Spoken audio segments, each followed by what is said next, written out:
Sinyal Partai Nasdem belum tentu mengusung Anies Baswedan di Pilgub Jakarta yang dilontarkan Bendahara Umum Partai Nasdem Ahmad Sahroni muncul beberapa hari setelah Ketua DPP PDI Perjuangan Puan Maharani menyebut PDIP tengah menimbang-nimbang Anies Baswedan.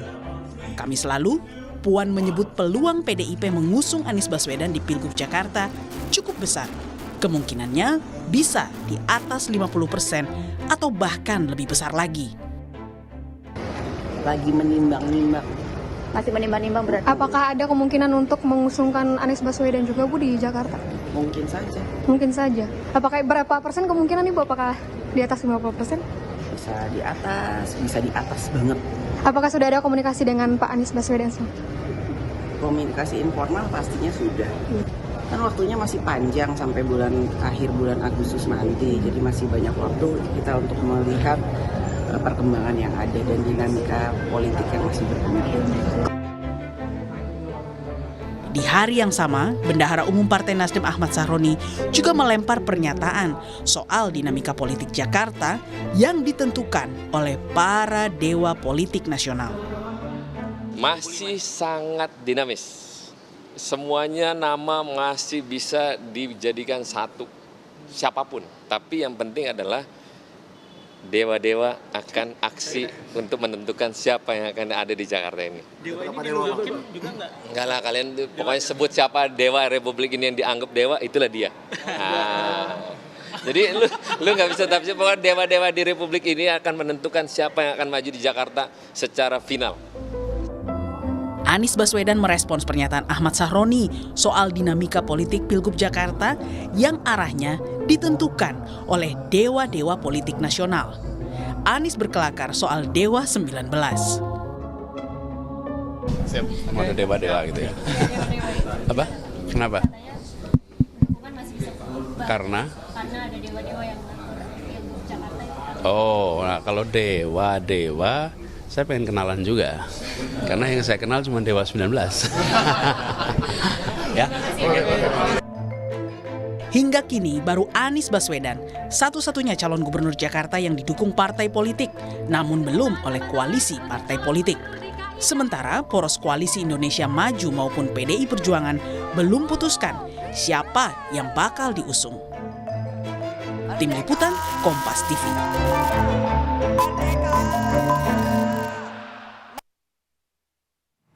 Bendahara Umum Partai Nasdem Ahmad Sahroni melempar pernyataan soal kemungkinan partainya tidak mengusung Anies Baswedan di Pilgub Jakarta. Isu belum tentunya Partai Nasdem mengusung Anies muncul bersamaan dengan PDI Perjuangan yang masih menimbang-nimbang Anies sebagai calon gubernur Jakarta. Sekalipun sudah resmi mendukung pekan lalu, mengapa Partai Nasdem belum tentu mengusung Anies Baswedan? Apakah ada kaitannya dengan Anies yang tengah dilirik PDI Perjuangan?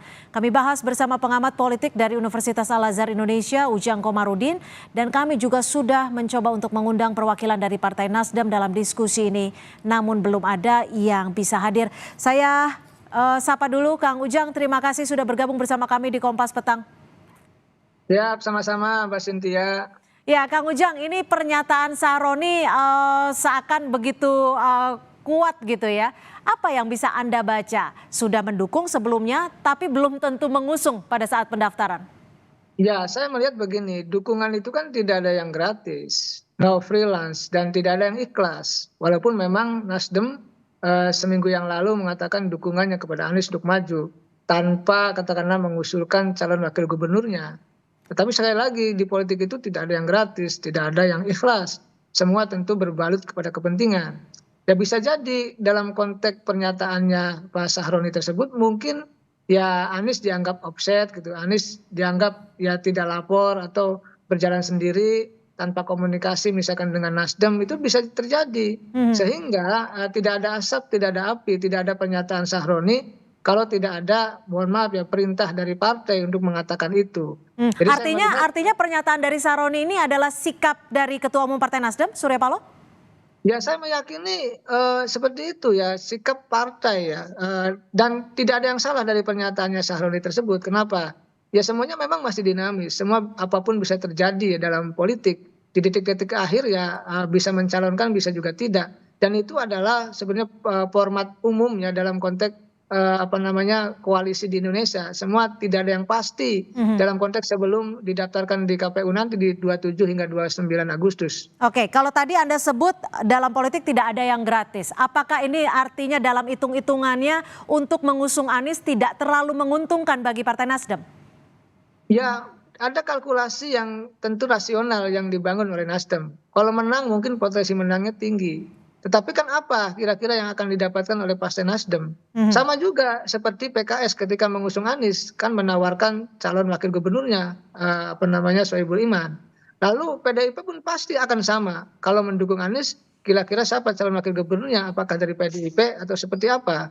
Oleh karena itu saya melihat semuanya pasti ada kalkulasi politik yang rasional dan tentu ada kompensasi atau power sharing ya dalam konteks pilkada DKJ tersebut. Dan ini sebenarnya tadi format umum yang dilakukan oleh hampir semua kandidat termasuk partai politik. Nah, dalam konteks apakah menguntungkan atau tidak mendukung Anies dalam konteks pilkada 2024 ini bagi Nasdem?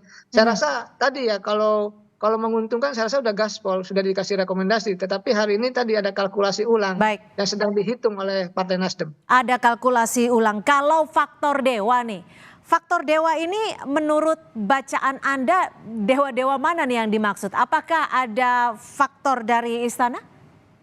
Kalau saya ada beberapa tafsir ya yang tentu spekulatif terkait dengan dewa ini. Dewa itu macam-macam ya, bisa dari petinggi partai, lalu bisa juga dari istana, lalu yang ketiga juga bisa juga dari para pengusaha. Dan ini kan yang menentukan. Semua ini kan berkolaborasi dalam konteks tadi mencari sosok kandidat calon gubernur dan wakil gubernur yang ingin dijadikan. Dan saya meyakini dari dewa-dewa itu ya banyak dewa itu, bukan hanya satu ya. Tadi ada dewa 19 gitu ya. Lalu ada 9 naga dan lain sebagainya. Tapi saya melihatnya tadi dewa itu lebih ke arah kepada petinggi-petinggi partai, lalu juga kelompok kepentingan di istana dan pengusaha-pengusaha besar yang punya modal untuk bisa memenangkan kandidat tertentu. Oke, Kang Ujang, kalau Anda melihatnya nih, pernyataan dari Sahroni ini ada kaitannya tidak setelah Surya Paloh bertemu dengan Kaesang terlebih dahulu, setelahnya baru ketemu dengan Anies Baswedan? Apakah memang ada pesan yang disampaikan Kaesang sehingga ada sikap yang berubah untuk dukungan ke Anies? Kalau saya sih melihatnya tadi ya ada kalkulasi ulang, bisa jadi bahwa kalau saya melihatnya tidak ada. Tetapi kalau kita kaitkan gitu ya bisa jadi Kaesang kan berminat juga jadi calon wakil hanya Anies gitu. Tetapi kan Nasdem sudah berkali-kali mengatakan bahwa kelihatannya Mas Kaesang belum jodoh dengan Nasdem, belum jodoh dengan Pak Anies. Itu saya menjadi narasumber juga di Kompas TV pagi gitu ya terkait dengan pernyataan itu dari pihak Nasdem. Oleh karena itu saya melihat kalau ada hubungankah ketika pertemuan Kaesang dengan Pak Surya Paloh sebelum bertemu dengan Anies, saya melihat tidak ya, karena di situ isi dari pernyataannya yang disampaikan oleh pihak Nasdem adalah Kaesang tidak nyalon di DKJ, lalu ingin nyalon di Jawa Tengah. Dan saya sudah saya analisa berkali-kali di Kompas TV mengatakan bahwa di Jawa Tengah pun tidak akan jadi gubernur atau calon gubernur, yang ada calon wakil gubernur. Dan kenyataannya iya kan, setelah saya analisa Kaesang mendukung Ahmad Lutfi kan calon gubernur di Jawa Tengah. Jadi saya melihat seperti itu analisa saya. Oke, pernyataan Sahroni ini kan juga tak jauh berbeda dari pernyataan Mbak Puan yang menyebut ada kemungkinan 50% lebih untuk mengusung Anies. Apakah ini ada persaingan antara bos Nasdem dan juga elit PDIP soal dukungan terhadap Anies? Atau justru Anda membacanya ada konflik lama antara Paloh dan juga Bu Mega? Ya kan memang dari dulu partai ini selalu bersaing ya, selalu berkompetisi dalam konteks mendapatkan hati rakyat maupun dalam konteks pertarungan di istana gitu. Ya kompetisi itu ya masih terjadi hari ini. Ya siapa nanti yang Nasdem ya tentu pemilik Anies ya ketika Pilpres. Tapi sekarang ini kan dinamikanya berbeda. PDIP pun bisa saja mengusung dan mendukung Anies tersebut. Jadi kalau hari ini saya melihat ya tadi faktanya gitu bahwa Nasdem dengan PDIP kan terjadi kompetisi yang kuat jadi antara mereka di politik nasional. Saya sih melihat ada arah ke sana begitu. Jadi kalau Nasdem di situ ya aduh PDIP enggan, kalau PDIP di situ Nasdem juga emoh gitu kan. Ya kira-kira seperti itulah. Ini kan politik bisa dikatakan masih dinamis sampai dengan bulan November nanti. Kalau dilihat dari sikap Partai Nasdem untuk dukung dan tidak mendukung Anies, ada tarik ulur seperti itu. Ini apakah memang ada insentif yang lebih menarik untuk gabung ke pemerintahan Prabowo? Ya tentu saya melihatnya kan Nasdem sudah sangat jelas, sangat clear ya. Ketika di Kertanegara Pak Surya Paloh mendukung pemerintahan Prabowo Gibran. Sudah clear. Ya apakah tadi mengusung Anies itu sikap berbeda dengan Koalisi Indonesia Maju atau berbeda dengan pemerintah? Ya bisa jadi. Kan tadi waktunya masih sebulan lagi hingga 27-29 Agustus waktu pendaftaran. Jadi semua dalam konteks proses itu, dalam perjalanan itu, semua masih bisa berubah dalam konteks konstelasi politiknya. Jadi saya melihat ya bisa jadi bahwa ada nego-nego ulang, ada kesepakatan-kesepakatan ulang, ada deal-deal ulang terkait dengan tadi dukungan kepada Anies Baswedan itu. Ya faktanya sampai hari ini kan belum ada surat yang dikeluarkan oleh Partai Nasdem. Sehingga ya Partai Nasdem pun melalui Pak Sahroni ya bisa mengatakan tadi belum tentu mengusung Anies Baswedan. Jadi semuanya memang kalkulasinya kalkulasi rasional, tapi tadi berbasis kepada kepentingan masing-masing. Nasdem tentu mengusung, Anies harus ada untungnya. Anies pun ketika didukung Nasdem harus punya feedback gitu ya. Nah dalam konteks itu kan Nasdem pun ketika dia sudah mengusung Prabowo Gibran tentu kan harus berkomunikasi juga dengan pihak pemerintah yang tentu kita tahu pihak pemerintah juga tidak mendukung Anies Baswedan. Oke, kalau Anda melihat kansnya untuk Anies Baswedan maju di Pilgub Jakarta seperti apa?